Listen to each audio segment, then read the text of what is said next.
Jadi Pak, kami ini dari PT Struktur Pintar Indonesia. Kami sebenarnya bergerak di bidang penelusuran dan testing. Nah, kami itu bekerja sama juga dengan DSI. Kita sedang mengerjakan di Bengawan Solo saat ini.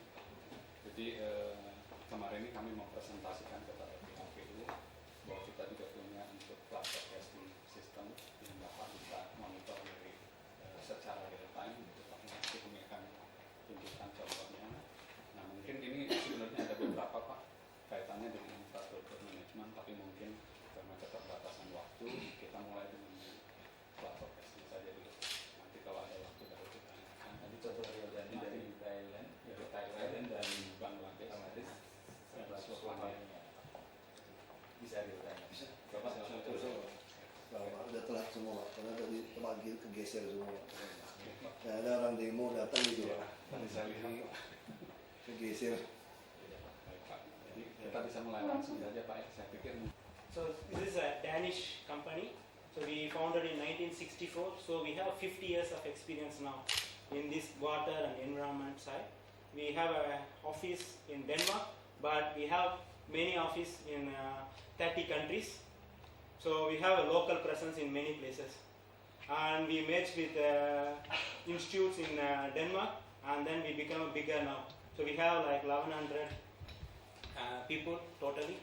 And also we have very PhDs and MS people working on the research development side as well as in the commercial projects. Just I skip to the local office. I think Budi can explain. Saya Budi Wiryawan Pak, jadi representatif DHI di Indonesia. Kami ingin mengembangkan kegiatan di Indonesia dengan permanen office di sini, karena kami sudah pengalaman di beberapa membantu Indonesia Di Bangka kerja itu, Pak. ya Pak, Di Bangka itu kerja. di Bangka. Kayak ada pipa itu.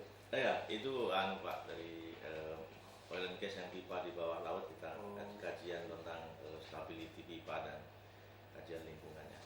Kalau yang di sini Tanjung Priok Pak, jadi yang mendesain basin dari Tanjung Priok tahun 2006 itu kami ikut juga dengan JICA. Kemudian yang terakhir itu 2 tahun kami mengerjakan kajian lingkungan untuk dampak reklamasi di Teluk Jakarta, di Waterfront City. Kemudian yang tahun lalu ada policy recommendation yang saya kira sangat baik untuk pemerintah DKI Jakarta dan Bekasi serta Tangerang. Saya kira ini. Ya. Okay. Selamat pagi, Bapak dan Ibu-Ibu. Nama saya Michael. I appreciate that we don't have much time today, so I'm going to move through these slides quite quickly. But if anyone has any questions, please stop me if anything's unclear. I'd like to start by giving you an overview of our modeling software. And for those not familiar with models, the purpose is to create a computer model of your system so that you can then analyze easily the impact that different measures might have. So for example, if you had a model of the whole drainage network in Jakarta, you could then see what happens if we install more pumping capacity here, or if we have a reservoir upstream, and so on. So our software is called Mike by DHI, and it covers all different aspects of the water environment, from the marine side to surface and groundwater. For more than 25 years, Mike by DHI software has been the preferred choice of water professionals around the world. I think there's many reasons for this. There's the training provided, the excellent documentation and ease of use, the presentation of results to make it easy to understand what the model is telling you. And I'd also like to show you that DHI was one of the founding members of the Open Modeling Institute. And this protocol enables it to communicate with other models. So if you have other software already installed, this can be used to communicate, so it doesn't have to be built up from scratch again. Again, the training is one of the major strengths of Mike by DHI, and this would be in Bahasa Indonesia. So this gives you a quick picture of all of the models that we have, and the ones that I'd like to talk to you about today are Mike 11, Mike Flood, Mike She, and Mike Urban. So I'll I'll try to keep this part short just to give you a quick understanding of the different models we have and how they could potentially be part of the solution. So these four, they have different strengths and weaknesses, and it's not necessarily the case that one is better than the other. The best choice will always depend on the project, what data you have, what outputs you need. So if we start off by looking at Mike 11, this one is river modeling. So it's a 1D model, so you can represent your system. If we look, for example, at this small area, a river running through a semi-urban area, your river will be represented using a 1D network.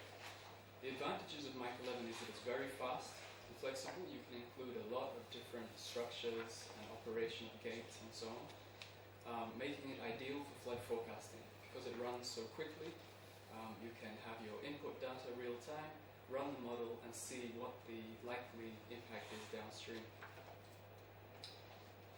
Along the channel, the geometry is described using cross sections like this, so that you have the shape and the slope and so on.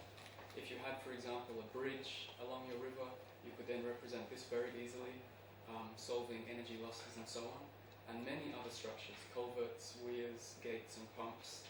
So if we look at gates, for example, if you had a floodgate across your river, you could then install this in the model very easily and look at different scenarios to open up this gate.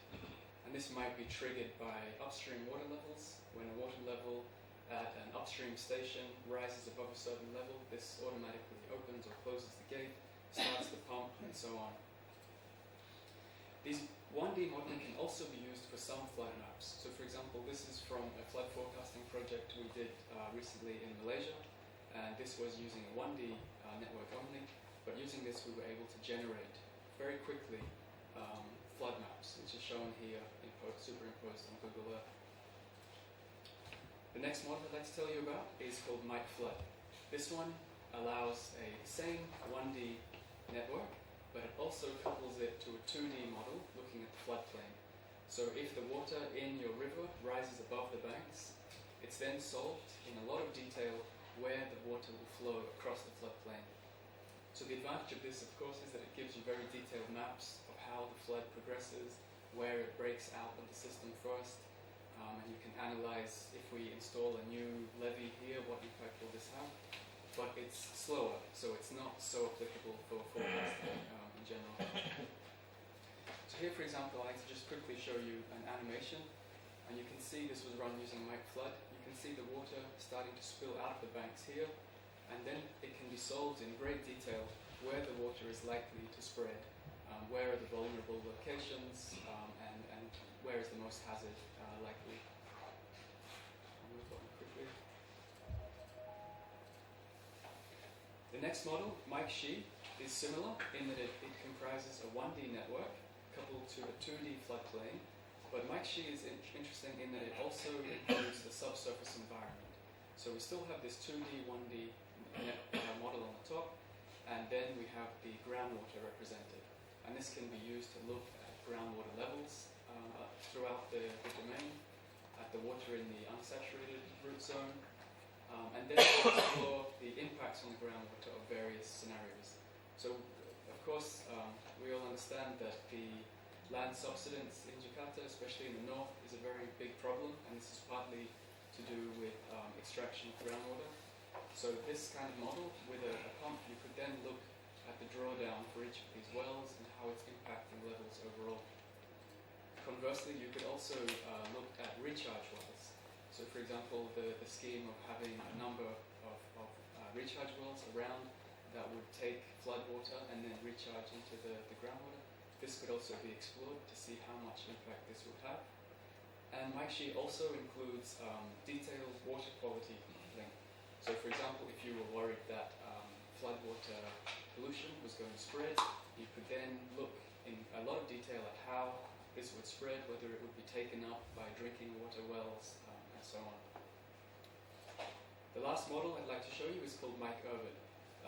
Again, this one is a coupled 1D, 2D, but it differs in that it is especially designed for urban contexts where water distribution networks and sewage systems are very important.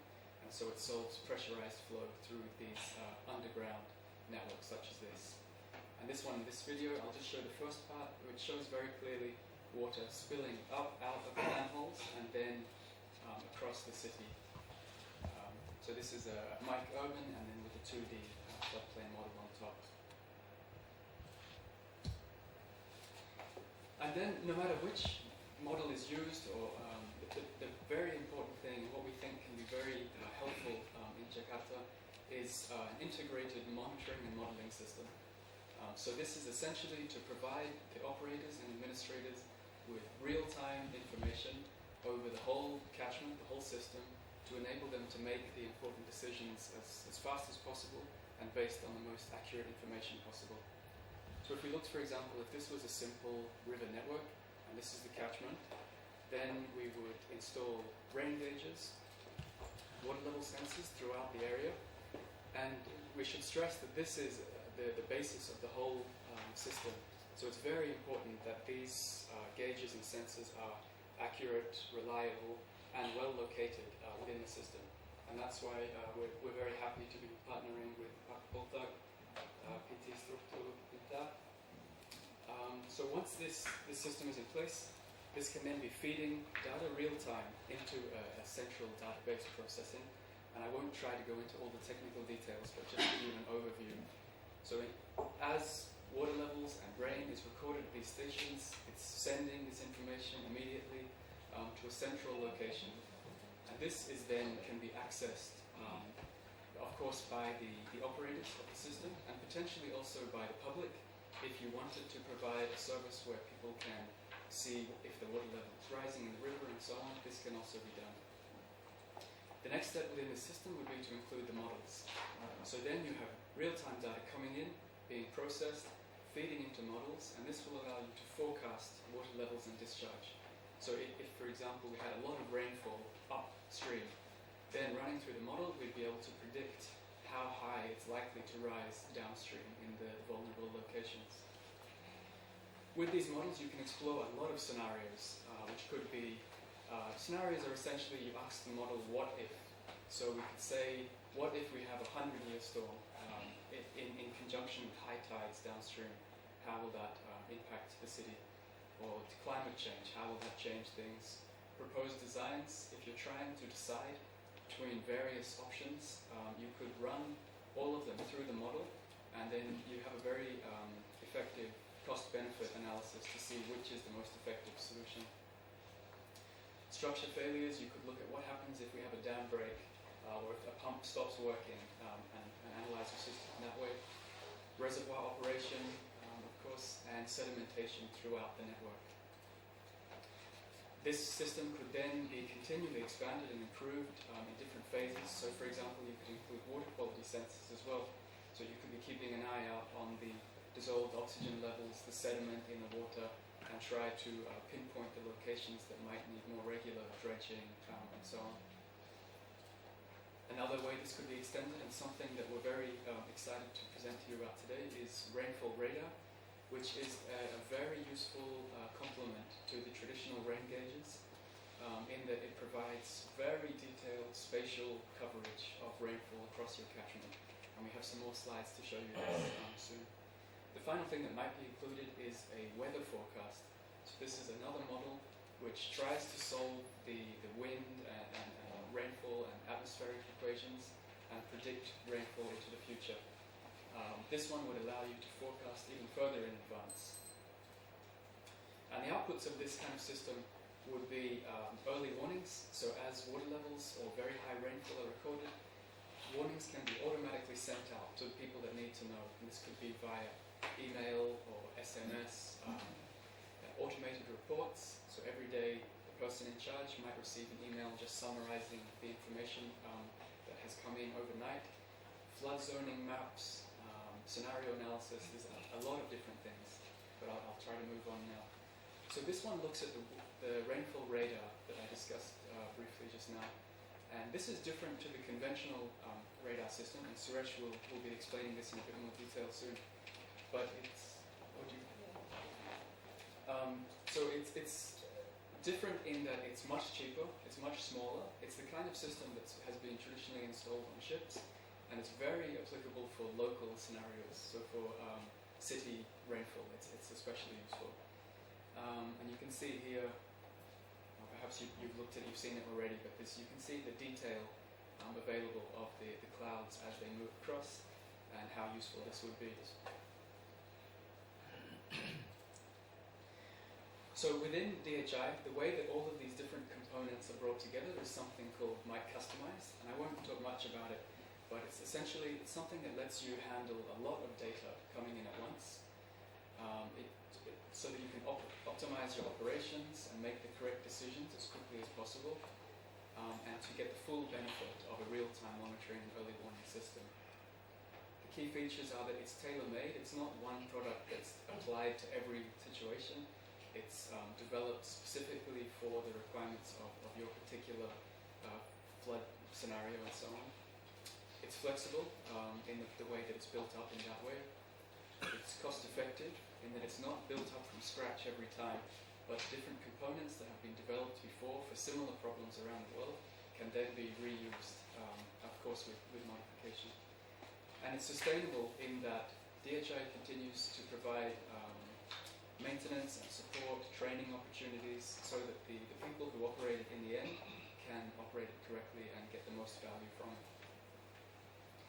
Now I'd like to quickly show you, these are a few examples of some early warning and forecast systems that DHI has developed around the world. This one is Slovenia, and I'd just like to point out, this is the workstation essentially where the operators of the system can see, and you see them here in the operation room, they have access to a lot of different information.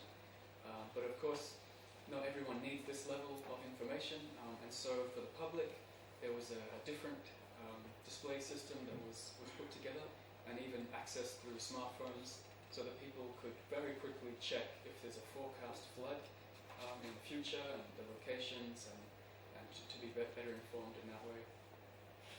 Another area that we've been doing a lot of work in this region as well is the Chao Phraya Basin in Thailand, which, as we all know, suffers from very, very bad flooding.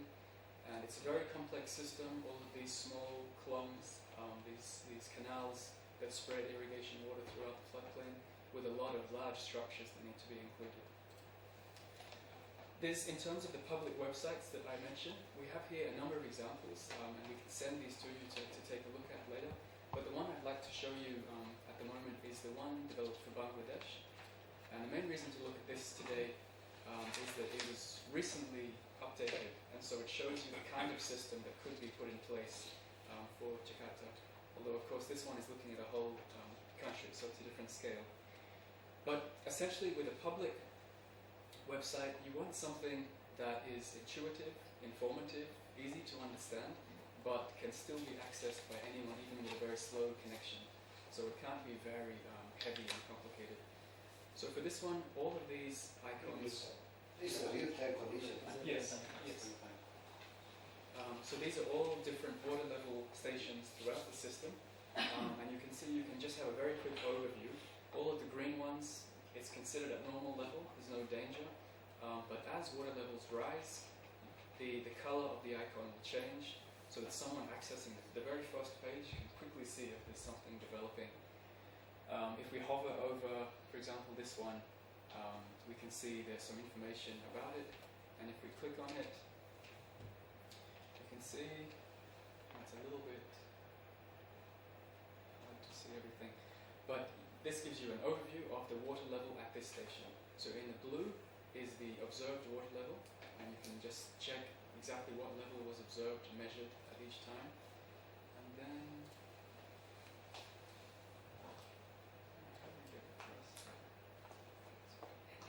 there's also, I'm sorry, we can't see it on here at the moment, but in the future you can see this line, this blue line, changes to a red line, and it shows you the forecast based on rainfall recorded upstream.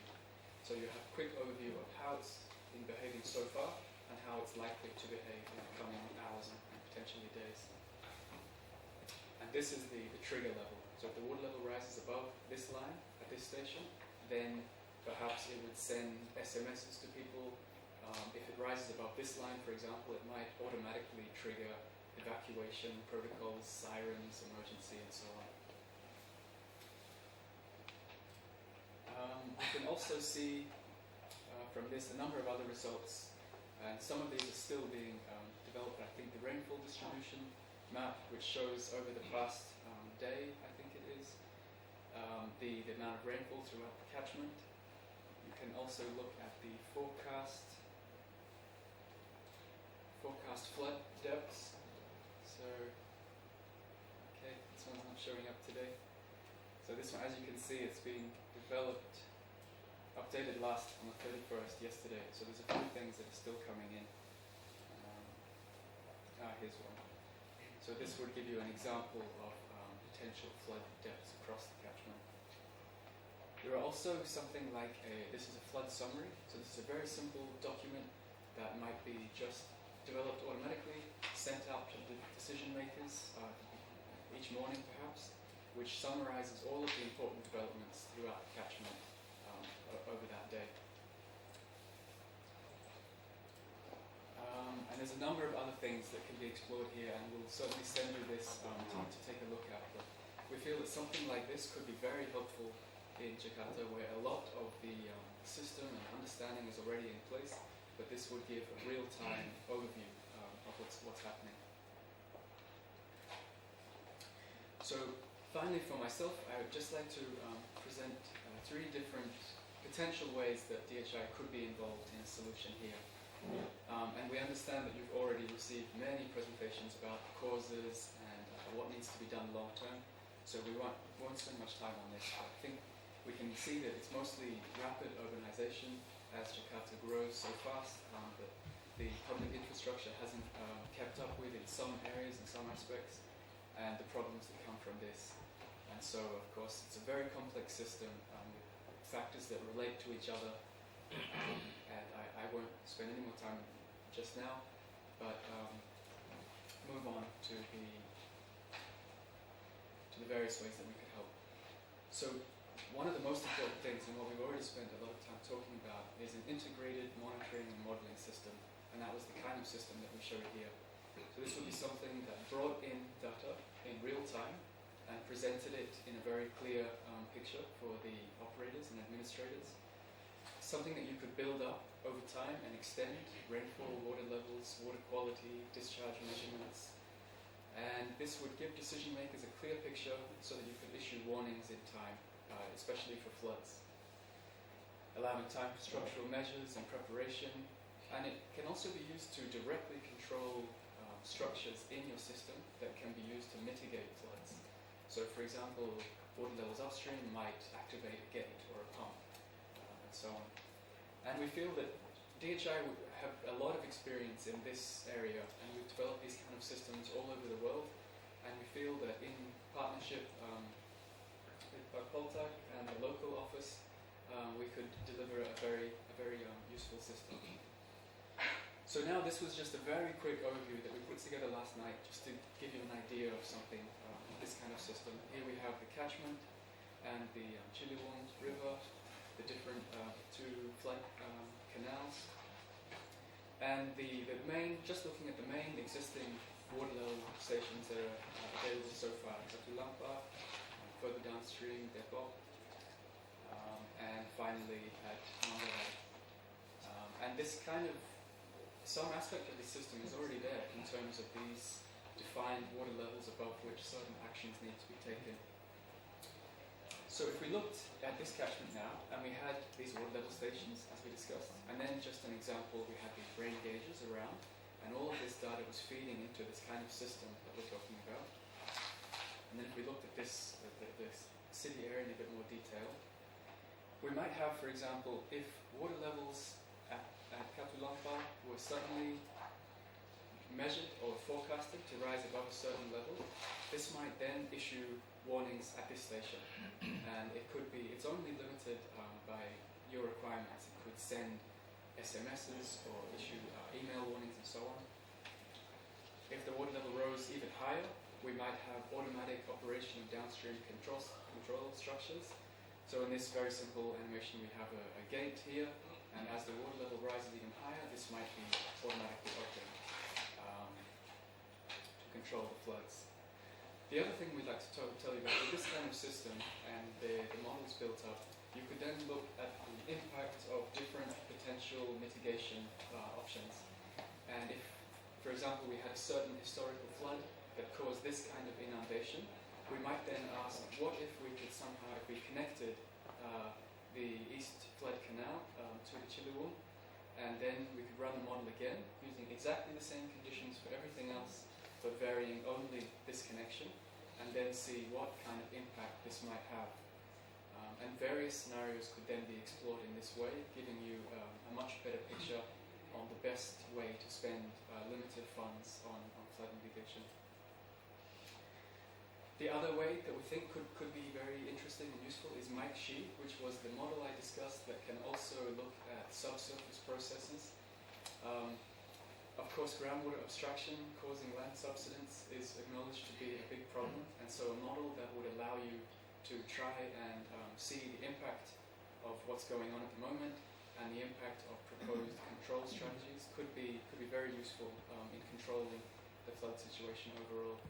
It could also be used to look at groundwater recharge through various schemes, sustainable yields, the amount of groundwater that could be used without negatively impacting the system, and the pollution transport throughout. And finally, detailed flood mapping could be done with the 2D models. This is not so much for real-time forecasting, but this would be to establish flood zones and building codes, to look at different extreme events of climate change, and to test proposed designs in a lot more detail. There is some option, which I'll just mention very briefly, in which, although the 2D models are generally too slow to be used for real-time forecasting, what we've done in previous places is, to run thousands of scenarios using this 2D model, and then link them to the causes, the rainfall and the upstream levels, so that we can then, when we run the 1D model, we can see the rainfall in this area was this much, the water level recorded was this much, and using this information we could then access a library of previously run results to give you detailed flood maps that are likely to be the case for that kind of scenario. I'll now hand back to Suresh to discuss the further ideas. Substantially, we try to value add to the existing one, like once you have a water level sensor, once you have a rain gauge system, everything, we try to see is there any way we can value add further, because the main thing for flood forecasting is you need enough lead time. You need more time to react before it happens. So for that we come up with some options. The first one, the main one, is a radar. So this radar is different from what you see from the weather radar, from your weather department like meteorological department, BMKG. So they may be using a S-band radar, but this radar is a kind of X-band which has a high resolution. High resolution means like every minute you get the data, and also the spatial resolution is like 100 by 100 meter. So it tells you how much is the rainfall in every 100 by 100 meter. So it gives you a very good spatial resolution as well as temporal resolution.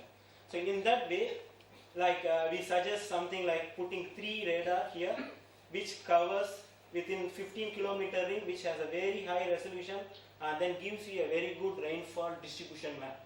Because rainfall is the first input for you to do anything, because that's the first input coming into your system. Then it becomes a runoff. Once the rainfall comes in, it makes as a runoff, then it goes into a drain and then create problem. So you need to capture the rainfall, how it is happening, whether can we predict anything from the rainfall first. So that's the idea we suggest to have radar. We call it as a local weather aerial radar, so LAWR. So this one is just 15 kilometer ring, but still it has the range up to 60 kilometer ring. So still it covers a full area of your catchment. So we can predict the rainfall, how it moves. So we have a special algorithm to track like how it moves in a particular direction with a particular velocity. So once, say for example, you have a rainfall coming here, we know the speed of the rain. From there we can predict at what time it will hit here. So once you have the timing, like okay, now it happened, after 6 hours the cloud may be coming here, then we can easily input that predicted rainfall in the model which we already have. From there, you can predict the runoff and then see whether this runoff is overflowing your bank. Then you can immediately take action, like if you found something like you have some blockage in your system, you can immediately send your people, okay, can you go and then remove those blockages, everything, so that you can easily avoid. So it gives you enough time to react by inputting this radar, because this itself has the forecasting capability. So at least it will give 1 to 2 hours forecast. It depends on the climate condition, it can be increased. So minimum at least you will get a 1 hour prediction. So what I put here additionally is, this is what I saw from the BMKG website. I think these are the rain cages location mostly. So for this area, I think you have around 15 rain cages. So really to predict the rainfall and to understand how the rainfall is it, you need more rain cages. So instead of putting more rain cages, this radar will override on it. It gives like thousands of rain cages. This is equal to 1,000 of rain cages here. Because 100 by 100 meter is 1 rain cage, similar to 1 rain cage. So once you have 15 kilometer ring, you multiply that, you will get like 1,000 to 10,000 equivalent rain cages. But you still need these rain cages to calibrate your radar. So we can get the data into the radar that will be automatically adjust itself, but gives you a nice distribution over this area. So it used in 2 ways, like you can analyze your event which has happened already with a very good distribution, and the second way is in the forecast. So once you have a clouds coming in, it will give a forecast when it will hit your region. So this is the closer view I gave in a 50 kilometer ring.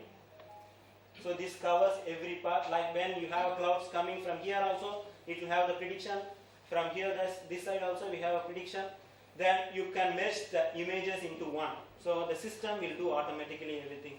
And this one also can be displayed in a website. So it can be visualized by even public. If you want, you can put it in a public web page also. And it can be customized for your special view in your operators also. We can do many ways. So this is what I mentioned, like the traditional radars will be in this resolution.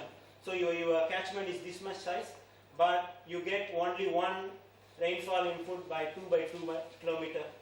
But the radar which I am mentioning is giving high resolution. Now you can see the same rain event, it has only one value, like yellow color here. But the same rain event, when you capture by this radar, you have a different value, like here is very high, here is low. So you capture the distribution. So that's the advantage of this radar compared to the weather radar. And then we are very experienced in this because we have more than 20 radars in worldwide. Similar system is running.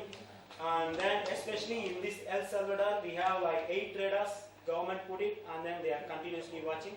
You can see this in the website also. This is publicly available, this radar. Okay.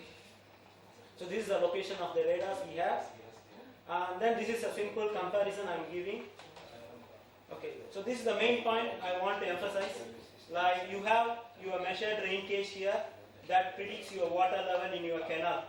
So teknisnya kita ngerti sisi gitu. Kita percaya. Sekarang kita gimana cara mengimplementasikan ini. Kita kerjakan dulu Bapak benar. Mesti diarahkan kan. Kalau mau yang ini benar kan mesti dibuat speknya kan. Dia mesti teruji di beberapa negara, mesti apa. Kalau nggak nanti dari China dari mana semua ngaku bisa. Nah harus dibuat. Terus kalau kerjaan ini, kalau cuma sebagian sungai, tidak semua juga nanggung kan. Kita maunya semua yang mesti, kita juga mesti nyenggol kabupaten provinsi lain ini. Kalau tidak, kalau cuma minta pasang sih dia kasih aja. Dia juga bisa lihat kok, dia juga diuntungkan kan. Nah ini total mau berapa duit Pak? Sebenarnya kalau standarnya Pak tidak terlalu mahal Pak. Seperti Yang mana tadi pintu-pintu apa? ininya rain gauge-nya. Jadi gini Pak, kita itu kan yang sulit di Indonesia itu punya alat, tapi terkadang kan datanya tuh nggak ada, kan Pak. Seperti curah hujan, seperti tadi dijelaskan itu ada 15 curah hujan di Jakarta. Kita harus pasang sendiri, Ya, jadi mungkin numpang sama. Ya karena kesulitan Maksudnya kita ini itu. kan memang urusan pusat ini sebenarnya kita bicara. Betul, betul. Cuma kalau nunggu dia kan nggak jalan. Iya, betul. Nah maksudnya tafsiran Bapak kalau kita pengen punya semua itu, Iya. sehingga kita bisa kontrol dari hulu ke hilir, Iya. itu mau berapa duit Pak? Kita kemarinnya di Bengawan Solo itu kira-kira 20 M. Kalau ini di Jakarta? Nah ini di Jakarta nanti kita harus lebih detail, tapi Bengawan Solo kan 600 km Pak. Ya, Dari- tapi kan maksud saya kan nggak mungkin cuma Betul. Ciliwung juga kan? Iya, karena banyak sungai yang masuk Ya Jakarta. kan 13 sungai Betul. harus di Betul. itu berapa kira-kira gitu? Nah, kita harus. Ya kalau mau dianggarkan, Ya. dan kita tender sudah mengarah ke yang teruji begitu. Nanti kita secara sistem mana yang mau kita ambil. Tapi saya nggak mau bikin sistem itu seperti kebiasaan kita. Bikin dulu ini, anggaran berikutnya ini, anggaran berikutnya Oh, ini. iya. Itu fungsi nggak ada. Betul. Tunggu berikut lagi udah jadul lagi, Iya. berubah lagi, buang. Benar. Kalau mau bikin sistem itu langsung sekaligus. Ya. Makanya hitung berapa duitnya. Kalau nggak cukup duit, kalau saya bikin simpan uang sampai cukup Pak. Betul. Jadi kita tinggal, saya yakin Kabupaten Bogor semua Cianjur senang dia. Jadi kita bikinkan dia sistem, Jabodetabek jur punya sistem, Boponjur. Bogor ya, Bogor ya. Betul. Jadi dia lihat, Iya, benar. Karena banjir di sini akibat dari sana juga. dia juga lihat. Iya. Jadi kan kita bisa kasih dia, semua orang bisa lihat. Bahkan kita mau buka, ya masyarakat bisa masuk ke website kita, dia lihat langsung. Iya. Semua orang bisa lihat. Nah kita inginnya seperti gambaran tadi, yang dari titik-titik tadi itu Pak, yang seperti di apa, Bangladesh. Bangladesh tadi. Nah kita mau bikin sistem seperti itu berapa duit? Kita mau langsung jadi tahun depan. Kalau boleh diizinkan, Iya kan? Mau 20 miliar, mau 40 miliar, mau 100 miliar nggak apa-apa. Yang penting jelas dan langsung kita kerjakan. Terus masuk pintu-pintu yang mana kan dia mesti bikin yang otomatis. Ini kan soal manajemen air sudah kan. Kalau cuma lihat doang nggak ada manajemen nggak apa. Kalau orang Jakarta kan punya Pak, tahun misalnya banjir sekali udah lah. Kalau udah banjir, yang kita mau kan kita lihat kan kalau ada air seperti ini buka kemana Iya. supaya dia imbang ya. Sekarang kan kita nggak jelas pengaturannya. Nggak tahu kemana. Kalau sistemnya tidak otomatis pun minimal ada data ini. Kita bisa kontrol radio. Betul. Ya. Tolong pintu air di sana dibuka. Nah kalau memang mesti bikin sodetan, kita bikin sodetan. Yang penting kan nanti kan Betul. data yang seperti Bangladesh itu punya. Jadi sebenarnya Pak dari model ini kita nanti bisa tentukan mungkin pompa di mana kapasitas besar. Iya, betul. Pintu di mana akan kita Betul. harus pasang yang Itu kan nanti teknisnya kan. Teknisnya, Pak. Nah, minimal sistemnya ada dulu. Sistemnya, ya, betul. Curah hujan seluruh Bogor Puncak itu dibuat. Ya. Ini hal, kamu masukin ini salah satu program kita tahun depan. Nanti itu loh RKPD yang tadi itu pasti nggak ada ini, kita mesti masukkan. Ya, ya udah kita kerjain aja porsi pusat udah. Pusat sampai ke Bogor kan? Iya kerjain. Boponjur Pak, Boponjur. Punjur ya. Kalau bapak nggak kuasain itu semua nggak bisa Nggak cuma baca. benar, benar, Mas. Kita juga bantu tetangga, jadi itu bagian dari kita. Dia pak kasih 5 miliar, 10 miliar ke tetangga nggak jelas juga pak. Ini lebih nyapa. Cuma sekarang harus dipikirkan gimana kalau sistemnya terbaik, gimana dia menangnya gimana gitu pak. Harus dirancang. Boleh nambahin Pak? Dulu ada satu sistem kalau boleh sharing itu, jadi dia sampai menyajikan data semua infrastruktur pemerintah. Jadi sekolah, puskesmas, rumah sakit, gedung pemeriksaan, sehingga diperoleh satu potensi kerugian ketika naikkan banjir, kemudian target rumah sakit atau puskesmas yang tidak banjir untuk mitigasi bencananya. Sampai ke situ dulu Ya. ada. Bisa juga. Itu bisa Pak, itu kan tinggal peta nanti kita ini kan Pak, kita Setiap satukan dengan petanya. sekolah sama puskesmas, rumah sakit Iya. dulu diwajibkan memberikan data GPS-nya Iya. posisi setiap bangunan sama Ya kalau dia udah punya posisi itu, udah ada GPS, dia bisa tahu elevasi muka laut, udah langsung kebaca sih. Benar. Termasuk rock juga bisa Pak. Iya, ini rob bisa. Rob bisa Pak, karena untuk Ya maksud saya dihitung, Bapak bantu hitung, seluruh Jakarta ini punya sistem dari rob sampai hulu ini berapa. Nah kita kalau mau tender kerjain, tahun depan kerjain. Jadi kita nggak mau sepotong-potong, nanti ini, nah itu masalah. Ya kita keroyok habis. Selalu kita laporkan. Kalau kita mau masukkan ke APBD loh. Ya. Ya pasti habis lebaran. Habis lebaran. Nah nanti mesti laporin ke Bu Yani. Kan fokus kita dua, macet sama banjir. Nah ini tentulah normalisasi sungai waduk itu mah rutin-rutin aja itu. Cuma ngomong alat berat keruk pindahin orang gitu loh. Nah yang kita mau kan baca. Nah sistem ini juga kita mau pakai untuk yang di Transjakarta sebetulnya. Harusnya tuh Transjakarta tuh kamu mesti kasih tahu si Pak Mutar-Mutar. Saya maunya seperti itu. Jadi begitu saya buka peta Jakarta, saya ngerti kedip-kedip bus saya itu jalan tuh saya lihat semua gitu loh. Itu cuma GPS aja kan. Jadi kelihatan unit saya itu di mana. Dia nyelonong jalur apa tidak. Itu buka peta kita tahu kan. Bisa di track ya Pak. Ini penyebaran busnya nggak jelas. Ini penuh numpuk. Ini nunggu 2 jam. Dia nggak ada control room. Nah ini ada control room, dia tahu komandan. Intelligent traffic systemnya Pak. Jadi ada. Ada sebetulnya. Mereka begini. Jadi kita punya ITS. Iya Pak. Ya voice. Ya itu cara mainnya. Saya nggak suka di sini begitu. Pasang satu di sini mainin satu. Itu nggak mainnya Pak. Buat nyimpan pensiun. Supaya tiap tahun ada mainan gitu loh. Proyek sepanjang masa. Itu begitu caranya, nggak bisa. Kita mau selesaikan sekaligus. Saya tanya, berapa kali mau Bapak Putri dan mana masuk akal? Maksud saya itu jangan pikirin bahwa tiap tahun ada untungnya orang pajak aja gitu Pak. Dikit-dikit, dia udah tahu bisa target pajak tuh di sini sebenarnya Pak. Yang mainin gitu. Yang mainin dikit, naikin dikit. Yang supaya grafiknya bagus gitu. Ini nggak bisa, sistem nggak bisa begitu. Sistem harus kayak pukul Pak.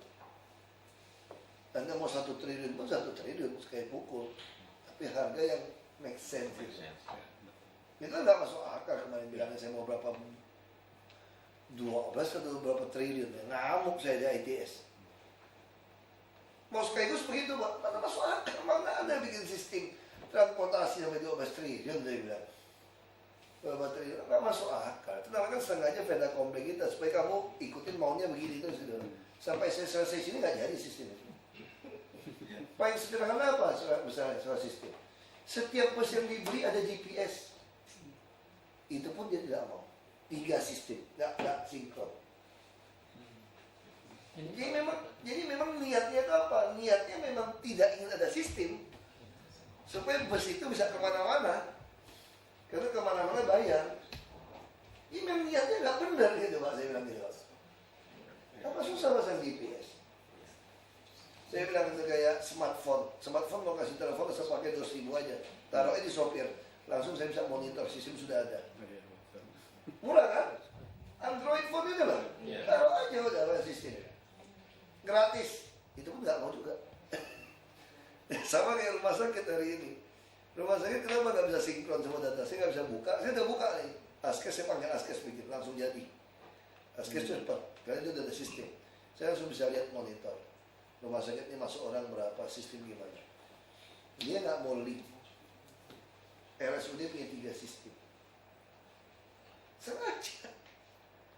Supaya kita nggak bisa monitor itu rumah sakit, masuk pasien berapa.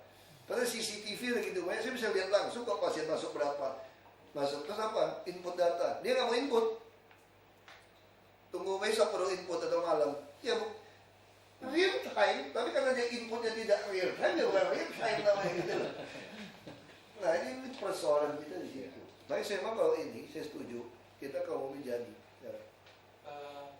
Ada 2 nih Pak yang lainnya di sini kalau mau bermain seperti ini. Pertama peta kontur, dia harus kuat Pak. Jadi pernah kami ke dulu lidar itu berapa? Apakah kami dapat peta konturnya nanti? Kedua sistemnya, kami perjadian saya 2 kali Pak. Jadi sampai tahun kemarin dia dikasih Pak istilahnya softwarenya, tapi ada expirednya setahun, tahun depannya jegrek anjlok. Jadi saya nggak tahu nih benar-benar dapat Bapak beli misalnya sampai 20M murni telak dapat atau enggak, saya nggak tahu ini. Kalau ini dapat Pak, jadi gini, ini awalnya DSA ini pertama kontur dulu jawab, dapat kontur nggak full. Kontur itu kita tinggal Bapak skalanya berapa. Kita kan sekarang ada bakor sultanal seperti di mana di Pak, Bapak diskusi teknis. Ya, saya ke sana saya baik lagi. Ya, Diskusi teknis ya. Prinsipnya kita kalau mau jadi, nah itu punya kita. Ya. Sama kayak main apa loh? Bukan di tambang itu apa? Ada software apa saya lupa ya. Ada software main itu loh tambang. Saya lupa namanya. Itu belinya mahal sekali di training. Saya punya kita. Jadi sekarang kalau teknik tambang sekarang gampang sekali, Pak. Saya bisa langsung lihat kalau dipotong sekian, jalan mobil transport gimana, ngambilnya gimana. Kita tambang batu bara semua seperti itu. Jadi semua mainnya di software. Jadi saya bisa keluar semua. Jadi saya seolah-olah langsung tahu persis seperti apa, nambang seperti. Kalau saya nambang lebih cepat lagi jadinya seperti apa, permukaan seperti semua sistem. Itu kita bayar mahal sistem itu. Bisa miliaran itu Pak sistem itu bagi kita bayar. Ya saya tidak sebenarnya. PU itu sekarang kan seperti PU pusat itu mereka menerapkan performance based kontrak. Jadi kontrak kan itu membangun dan kemudian maintenance. Ya, kita udah minta itu. Lakukan seperti itu. Nah ini dengan cara ini bisa kontrak itu kan Pak waktu atau Excel load-nya Pak. Nah dengan sistem ini kita bisa mengukur Excel load-nya itu berapa besar sehingga kemudian bisa keluar ini konstruksinya Pak. Ini kita bisa dapat real time, nanti kalau bisa diingatkan bisa Kalau dipasang juga. ya. Nah ini nggak mahal sebenarnya karena sensornya juga kecil sebenarnya Pak, ukurannya hanya 7 cm kali 5 cm. Ini teknologi dari Denmark juga. Dari Swiss ini Pak. Swiss. Ya. Ini jalan provinsi, jadi nasional, jalan nasional. Ini Pantura. Ya, Ini di Pantura sudah jalan. Ini tunggu Pak Jokowi udah pindah ke Merdeka Utara aja. 2014. Jadi kan kalau mau menguasai Merdeka Utara mesti nginjak Merdeka Selatan. Oh gitu ya Pak. Tadi kan di sini masa kontrak ya sama maintenance. Ya. Ini kan teknologinya kan ada software, ada alat. Nah itu nanti kalau ada hilang kerusakan itu apakah sudah termasuk di kontraknya gitu? Itu bisa disebutkan. Nanti dicantumkan. Kita inginnya performance based. Jadi sebenarnya pompa-pompa kita pun kita semua maunya itu best gitu aja. Sehingga pedagang-pedagang pompa tidak bisa masuk. Jadi kalau perusahaan yang stabil dia berani. Kalau yang cuma sekedar jualan software punya, dia pasti dia takut kalau mesti panjang. Nah sama seperti kami dulu kan soal bibit karet unggul. Itu kejadian tuh. Karet tuh baru 5 tahun, baru tahu nih unggul apa tunggul kan. Tender, dia menang. Main, kasih bagi ke rakyat tanah. Dan mana tuh tunggul, dia cuma stek dong, dia bikin tunggul, bukan dimasukin matanya. Nah sama seperti pompa Pak. Kalau Bapak punya bengkel di sini, atau Bapak punya manufacture pompa di sini, udah punya pegawai, 10 tahun juga Bapak berani. Karena semakin panjang, Bapak lebih terjamin pegawai Bapak punya kerjaan. Tapi kalau saya baru pemain baru, hanya pedagang, saya suruh maintenance, saya mikir, saya bentuk bengkel lagi berapa. Nah sehingga yang sudah punya beberapa pompa dia terpasang, dia akan menang. Pasti dia akan menang Pak. Karena di Jakarta udah beberapa udah pasang pompa dia kan, ada pintu air dia pasti kemungkinan menang. Dan harganya juga dia pasti akan lebih murah, karena dia sudah ada captive marketnya. Nah kita mengarahkan PO itu ke situ Pak. Kalau nggak pusing, tiap tahun Pak Gubernur udah pusing, nanti biar rusak lagi. Kenapa banjir? Pompanya rusak apa gitu loh. Jadi kita kurangin beban kita, kasih ke pihak-pihak ini. Nah kita mau seperti itu. Ya kalau Denmark kita udah pakai Denmark itu yang apa tuh? Merek apa tuh yang Denmark itu? Yang bukan populer itu apa? Grundfos itu merek Denmark itu. Yang submersible pump itu. Grundfos itu dari Denmark. Ya itu yang macam-macam lah. Baik, persoalan kita kalau sama produk global nggak bikin spesifik jelas. Kalau di Cina itu beda Pak masalahnya. Bapak tanya, ini harga berapa ya? Kalau di Eropa sebut harganya kan. Kalau di Cina beda. Kamu mau yang harga berapa? Barangnya sama.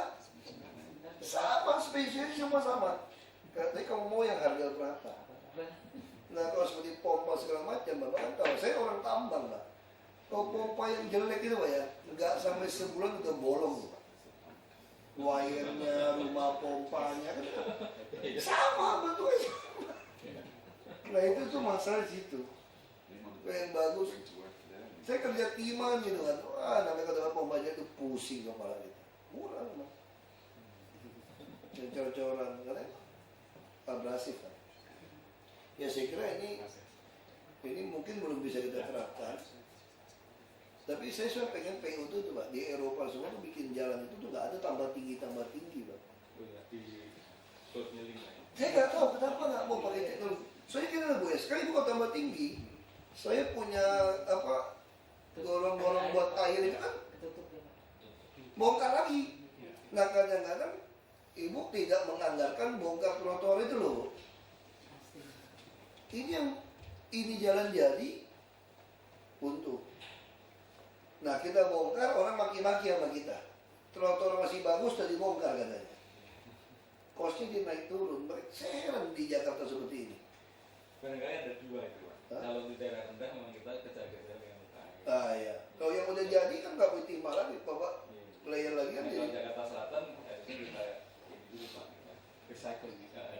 Nah kan ada sistem itu Pak loh. Yang saya lihat di Jakarta Cawang udah coba kan ya. Dia langsung dia ambil bahan yang ada, langsung kerjakan. Kayak underpass itu juga kita kerok dulu. Karena makin tinggi. Enggak, maksudnya kalau dia kerok kan waktu lagi. Sekarang ada yang sambil dia kerok sambil dia Gila lagi. di luar negeri kenapa bisa kita nggak bisa ya? Ada kemarin yang nawarin gitu Pak alat itu. Nah, Kita belum ini. kenapa nggak bisa? Pak? Itu cepet Pak. Omongan hitungan 1 malam udah jadi berapa panjang ya? Baik, Pak. Kalau ini kan Bapak bikin macet, ini Jakarta bukan kita bayangkan soal biayanya atau macetnya. Kalau Bapak kerok aja tunggu buangnya itu udah berapa? Kan Bapak kerok kan pindahin. Jadi ada ngangkat buang, kirim barang baru lagi. Kalau ini cuma alat, dia langsung olah yang sudah ada. Cepat Pak. Kenapa ditolak gitu Pak? Saya bingung gitu. Apa karena perusahaan AMP keberatan? Enggak juga Pak. Jadi kalau kemarin yang pernah coba itu kan kontainer baik Pak. Nah, Kerok itu memang Itu bikin coba. macet Pak. Nah. Tapi karena tidak langsung di recycle. nggak ada juga dicoba jadi second di Cawang katanya. Itu Pernah dia coba? itu juga ini Pak belum full seperti ini. Belum sempurna. Belum Pak. Oh. Hanya masih trial. Orang belum invest juga ya. Belum. Nanti saya Kalau coba di akan- luar negeri semua udah gitu loh. Iya. Akan kita coba. Nggak ada lagi orang yang main kerok terus. Kalau di Thailand juga beda, modelnya lebih bagus-bagus menurut saya. Ya, mau beli sana pakai mobil Fortuner di Thailand, Iya. sama-sama produksi, sama Jakarta beda bantingannya Pak. Coba itu Singapura, aspal itu udah pengaruh Pak untuk keempukan mobil itu. Beda Pak. Coba Pak kalau luar negeri bawa mobil Pak, empuknya beda. Di kita Awet banyak ya. Ya suspensinya ya. ya, karena itu tadi nggak ngerti lah saya kayak pusing ya. Nggak selesai gitu berantem sama PU. Pak Agus lebih ya, yang dikurangin, suruh yang dikurangin, yang nggak boleh dikurangin dia kurangin, yang harus bisa dikurangin dia nggak kurangin, yang mainannya di DPRD di belakang. Saya udah lihat datanya kok Pak, PU itu Pak. Iya, yang politik, dia tendernya begitu.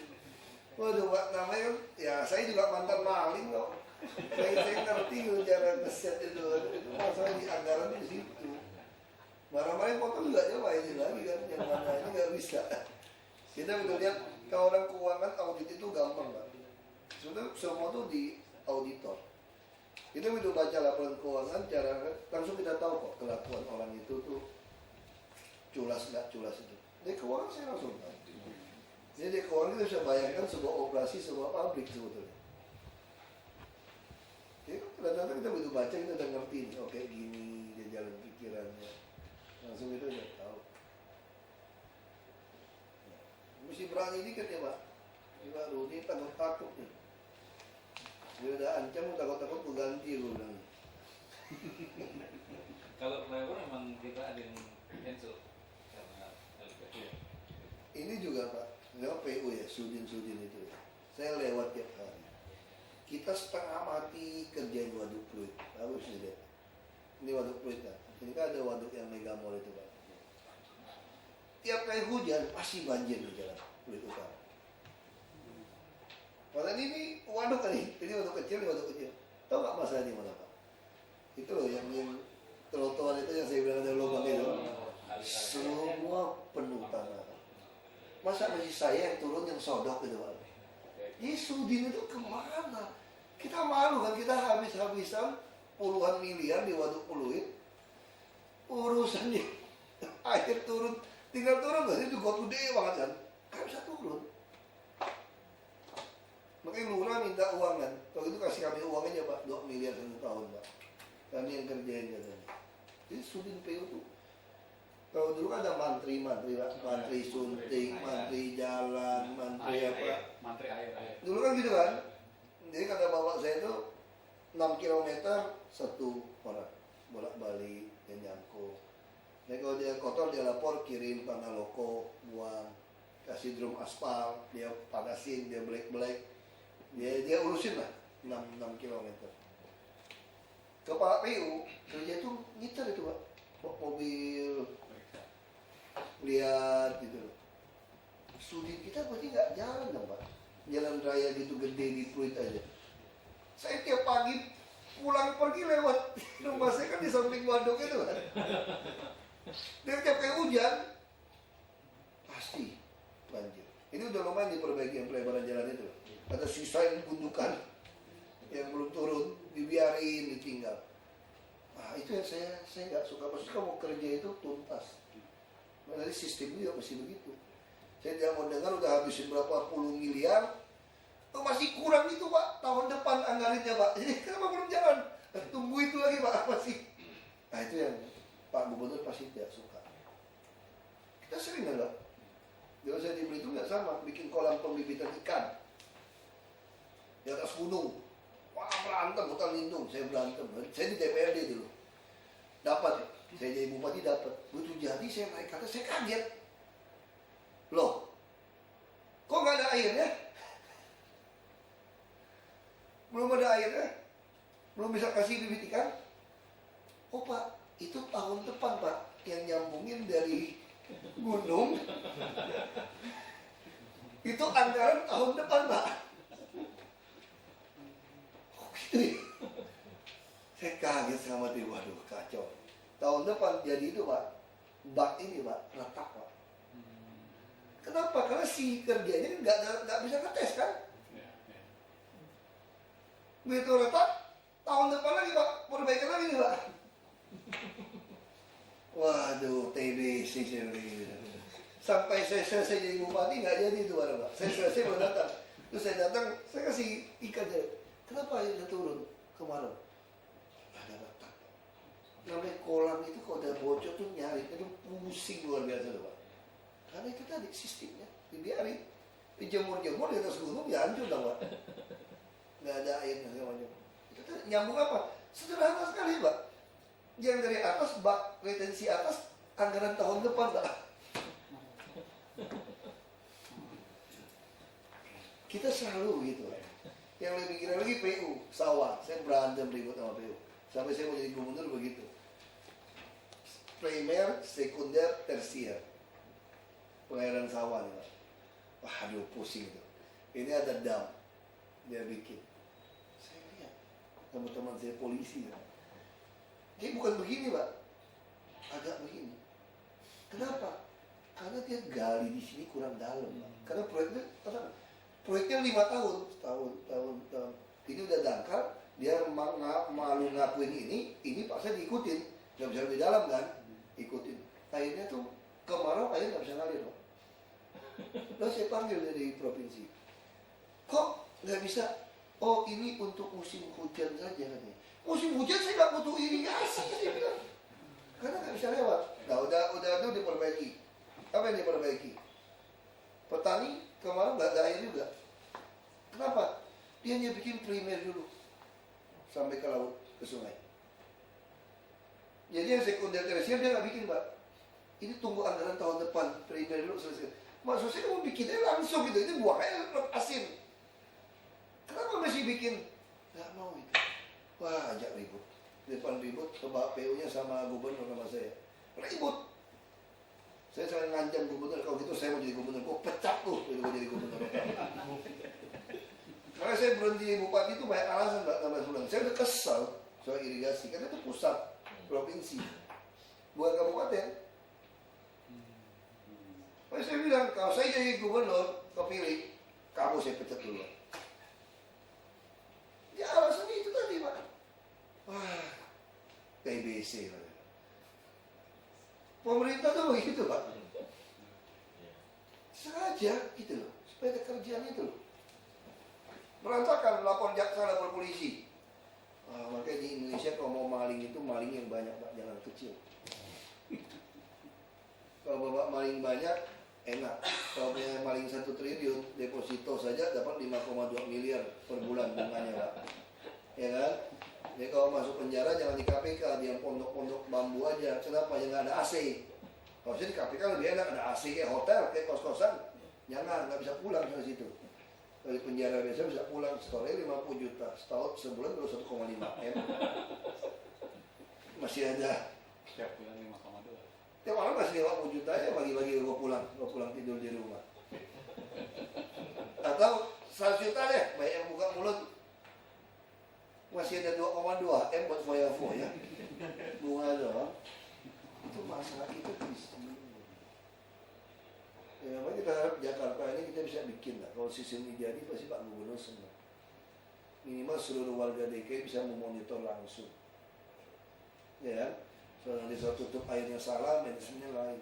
Sekarang kita nggak bisa kontrol, kita nggak tahu apa yang terjadi di sungai.